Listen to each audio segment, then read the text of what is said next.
samahan niyo ako mag-workout or mag-exercise.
Thank you for watching.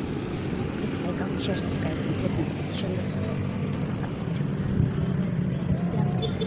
Pawis na. Asyado pala. Asyado pala. Grabe ang pawis na yun ng panahon. May 12. Grabe. 7 pala. Tingnan ko guys. Paano oras? 7:20. 7:20 pala.